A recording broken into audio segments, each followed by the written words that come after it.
Hello, everyone. I'm Selma Tucker, Vice President at Public Sector Consultants. I oversee the firm's marketing and communications practice. This is a uniquely challenging time for leaders everywhere as they navigate the coronavirus pandemic, racial inequities, increasingly high unemployment rates, and the very real threat of an economic downturn. As we process all of this right along with you, we determined that PSC is pretty well positioned to offer a specialized platform to begin addressing short-term strategic plan needs, help organizations navigate this complex time, and be a thought partner and listener with you in this work. So PSC created and hosted 3 strategic diagnosis sessions targeted at 3 specific sectors. Those sectors are associations, nonprofits, and government officials and leaders.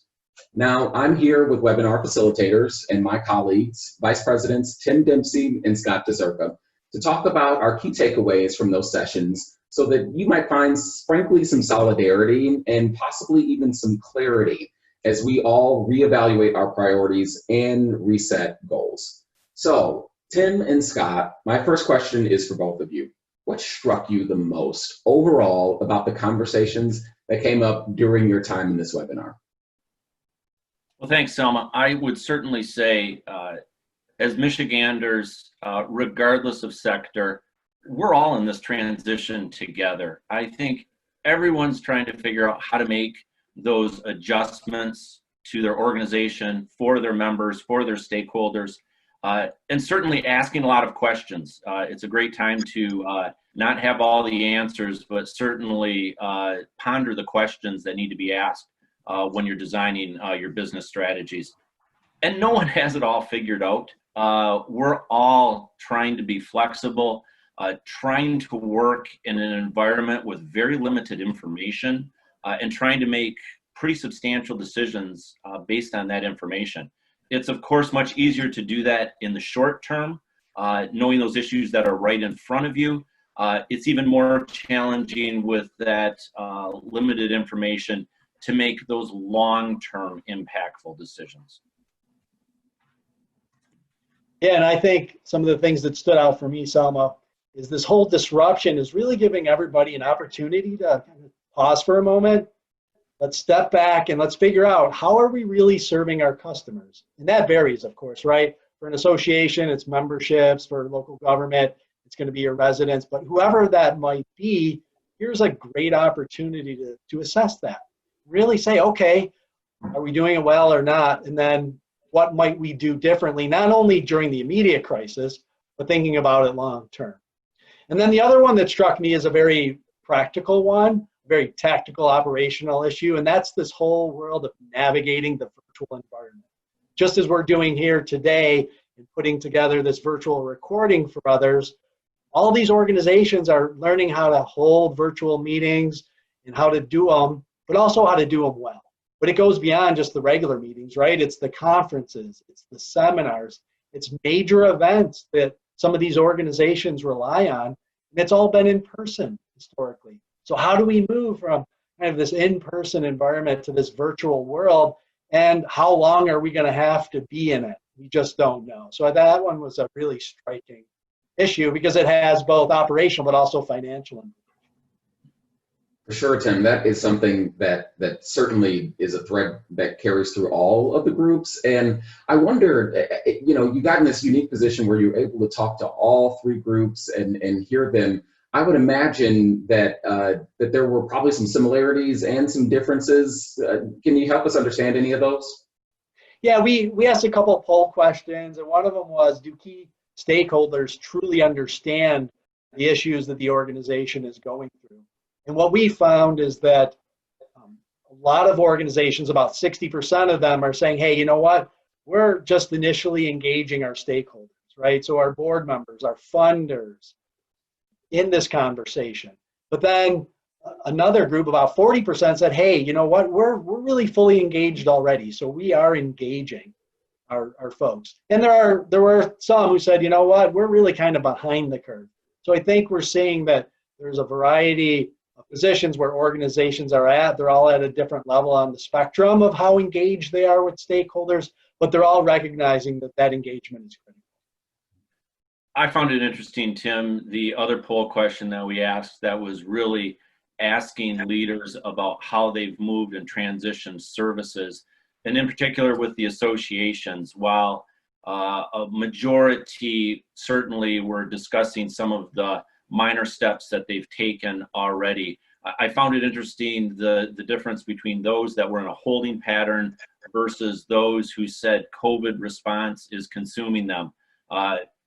It was really a great story we heard of how one leader stood up an immediate call center, started serving members in new and unique ways, helping them out to navigate the new federal funding that's out there, some of the loans, the work protection programs, providing that technical assistance. Whereas others who said they were in a holding pattern because a lot of their business was dependent upon face-to-face interaction and trying to understand when that might come back, canceling events in the immediate future, but then really trying to figure out if they're going to need to completely change their entire business model of providing value back to their members. Wow. Wow. Those are some pretty interesting reflections. And it sounds like we were imparting some information in this conversation, but we were also learning a lot. It sounds like everybody learned some tips and tricks from each other, and they were able to connect with each other on how they're dealing with it. And I think that sounds like that's enriching the learning. So how about you? And for our audience, what are some things that we can learn from what we heard? Well, certainly, Selma, no one knows the end game yet. No one knows time horizons. No one knows precisely where we're going to be 3 months, 6 months, a year from now. What we really emphasized and had some deep conversations was how to utilize your strategic plan to make those course corrections, to understand all the potential scenarios that could occur to your entity, and be prepared for those. And then as you move forward and information becomes clearer, it's much easier to course correct. I kind of call it the if-then scenario. If you know this piece of information, then you probably know the next step that follows, and you can navigate and course correct with your entity while maintaining a strategic plan that meets all of your goals just in this new environment that we're living in. Yeah, Scott, and then on top of that, right, is a pivotal support element, and that's partnerships. In particular, what I heard out of partnerships were the importance of public-private partnerships.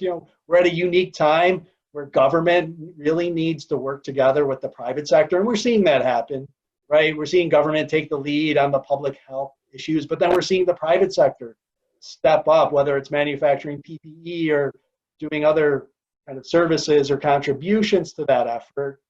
Linking them together and working together is more critical now than ever, especially as we look ahead and try to address, I think, some of the disparities that are coming out of the pandemic. We really need to think about how the private sector can help develop and engage in those solutions and not just rely on the public sector, and vice versa, given their respective roles. Yeah, I really appreciated some of the creative partnerships. Partnerships with entities you may not have always agreed with, but are taking this experience to learn from one another. The word that resonated was interdependence a lot of times.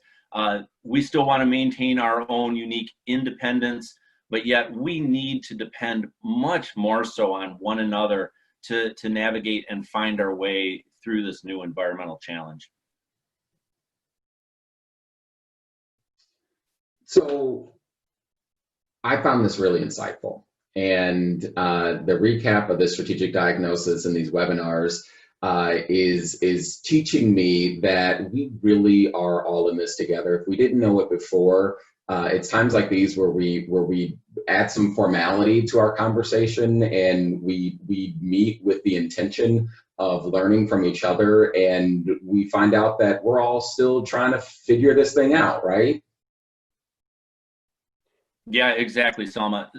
With so many unknowns, as we said, it's a good time to ask questions, and hopefully those questions will lead us to the right path and the answers that we're seeking. We offered up during our presentation at the end sort of a 5-point plan. How do we help people start to have focused conversations? Dialogue is so critical right now, whether it's with your board, whether it's with stakeholders, whether it's with the general public, of helping them understand and embrace just what we're all facing. I think then, based on that, it's assessing your new environment. Are there things that you didn't understand before that have now come to light that you need to start sharing and responding to? And the best way to respond is, of course, through your strategic plan. Making some of those modifications to your strategic plan, both short run, but ultimately leading us to the long run. And I think focusing a lot more time on your strategic plan, whereas a lot of entities might use their strategic plan on a quarterly basis, bi-weekly, if not weekly, might be worthwhile as we start to learn more. And then once you do that, it's taking a look at all of your resources that you have at your disposal, your time, your materials. You might need to realign some of your resources to focus in on new opportunities, while at the same time back-burnering things that are certainly less of a priority now, given some of the change we're experiencing. And then after all that, you've got to repeat it again. Things are happening very rapidly. Disruption generates very quick change. You need to be nimble enough to be able to respond to those changes through your strategies. Yeah, and I think too, Scott, that as you kind of repeat that process, that it can be done fairly quickly. People often think of strategic planning processes as these kind of long, drawn-out efforts, and sometimes they are, but they don't have to be, right? They can be done quickly. They can be done in order to get your organization to pivot as needed. And I think another piece of that too, as you look at all of this, is that there's probably going to be more effort and focus on risk assessment than maybe traditional just strengths and weaknesses, is that you're really going to have to look at what are some of the risks out there right now, and what are those going to be like in the mid and long term. And some great stuff in there. And I think what we're learning is that the short-term strategy reset, or those deeper dives into looking at just how your organization does business, we're going to need partners. And I can tell you, speaking from PSC, and I know I can speak for you, Scott and Tim, that we want to be able to partner. We see what's happening out in the world, and we're always asking ourselves, how can we be helpful? How can we be supportive?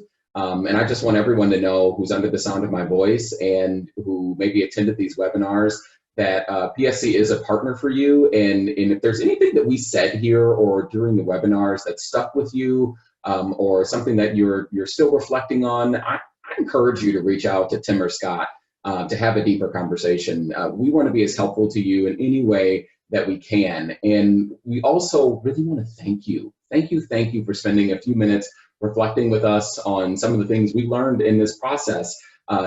We tried to give something out into the world, and you returned by giving us something back.